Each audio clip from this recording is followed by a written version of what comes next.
વડોદરાના દેણા ગામનું પ્રાચીન વ્યાસેશ્વર મહાદેવ મંદિર, જ્યાં પગથિયા ચડીને નહીં ઉતરીને દર્શન માટે જવું પડે છે.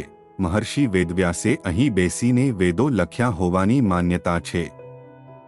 દેણા ગામમાં આવેલા વ્યાસેશ્વર મહાદેવ મંદિર માટે બે કથાઓ પ્રચલિત છે. એક, દૂધણી ગાયે આપોઆપ દૂધની ધારા વરસાવી ત્યાં ખોદતા શિવલિંગ મળ્યું, અને બીજું, વેદવ્યાસે અહીં બેસીને વેદોનું લેખન કર્યું હોવાથી મહાદેવને વ્યાસેશ્વરની ઓળખ મળી. હિમાલય જગતનું છાપરું છે, જેનું ઉત્તુંગ શિખર છે કૈલાશ, જ્યાં દેવાધિદેવ મહાદેવનો વાસ છે. સનાતન ધર્મના દેવી દેવતાઓના પવિત્ર ધામો પર્વત શિખરો પર આવેલા છે, એટલે શ્રદ્ધાના બળે શિખરો ચઢો ત્યારે દેવના દર્શનનું સુખ મળે. પરંતુ વડોદરાને અડીને આવેલા એક પ્રાચીન શિવાલયમાં ભગવાન શિવ જાણે કે પાતાળ લોકમાં વસે છે. અહીં મહાદેવને પૂજવા પગથિયા ચઢીને નહીં પણ ઉતરીને જવું પડે છે. વ્યાસેશ્વર મંદિર શિવ ભક્તો માટે પરમ આસ્થાનું સ્થળ છે. આ દર્શનીય શિવાલય વડોદરાની ઉત્તર દિશાએ હાઈવેને અડીને આવેલા દેણા ગામે આવેલું છે. આ જગ્યાએ દુમાડ થઈને પણ જઈ શકાય છે. હકીકતમાં ભગવાન મહાદેવે જાણે કે દેણા અને દુમાડ ગામના સીમાડાઓના મિલન સ્થળે ઘર વસાવ્યું છે. આ શિવજી વ્યાસેશ્વર મહાદેવ તરીકે ઓળખાય છે. શિવ ભક્તો માટે આ પરમ આસ્થાનું સ્થળ છે. આ સ્થળ માટે બે શ્રદ્ધા કથાઓ પ્રચલિત છે. શિવજી અહીં બિરાજ્યા એને માટેની પ્રથમ કથા મુજબ એક ગૌપાલક વણિકની એક દૂધણી ગાય રોજ ચરીને આવે તે પછી દૂધ આપતી ન હતી. શિવજી સપનામાં આવ્યા અને કહ્યું કે તું એ જગ્યાએ ખોદકામ કરાવ. અંગે વણિકે ગાયો ચારનાર ગોવાળિયાની પૃચ્છા કરી તો અચરજની વાત જાણવા મળી. એણે કહ્યું કે આ ગાય જ્યારે ચરતી ચરતી એક ચોક્કસ જગ્યાએ આવે છે ત્યારે એના થાનમાંથી આપોઆપ દૂધ ધારા વહેવા લાગે છે. વણિકને આ વાતમાં વિશ્વાસ ન બેઠો એટલે ગોવાળિયાએ એને રૂબરૂ આવી ખાતરી કરવા કહ્યું. રૂબરૂમાં આ ઘટના નિહાળી એને પરમ આશ્ચર્ય થયું.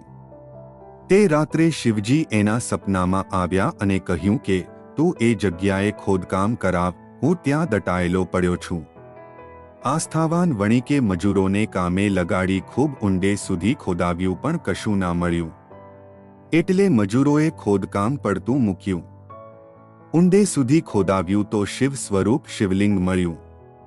એ રાત્રે શિવજી ફરી સપનામાં આવ્યા અને ફરીથી પોતાને બહાર કાઢવા આગ્રહ કર્યો. એટલે વણિકે બીજા દિવસે પોતાની દેખરેખ હેઠળ વધુ ઊંડે સુધી ખોદાવ્યું અને શિવ સ્વરૂપ શિવલિંગ મળ્યું. એ ખાડામાં જ શિવજીની સ્થાપના કરતા તેઓ જાણે કે પાતાળલોકમાં વસ્યા. ખોદાણ દરમિયાન કોદાળીનો એક ઘસરકો શિવલિંગને વાગ્યો, જેનું નિશાન આજે પણ તેના પર જોઈ શકાય છે.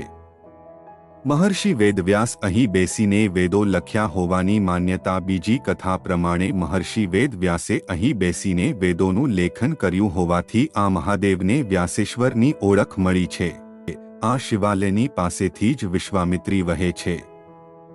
નજીકમાં પાવાગઢ મહર્ષિ વિશ્વામિત્રની તપોસ્થળી હતી અને આ નદી વડોદરાને જાણે કે તેમના વરદાન રૂપે મળી હતી.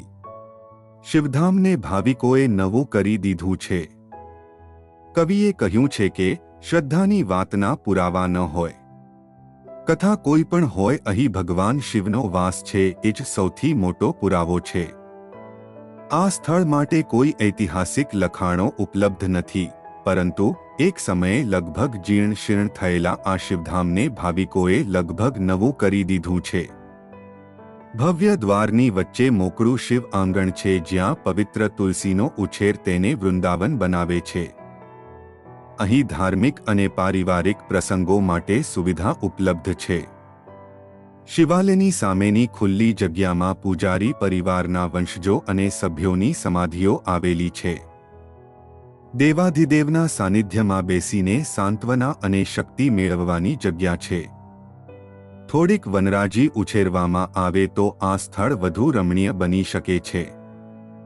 ભક્તોએ અહીં શિવજીને પ્રિય બીલીનું વન ઉહેરવાનો પ્રયાસ કરવા જેવો છે. શિવાલય એ સાંસારિક વ્યાધિઓ મનને વિચલિત કરે, ત્યારે દેવાધિદેવના સાનિધ્યમાં બેસીને સાંત્વના અને શક્તિ મેળવવાની જગ્યા છે.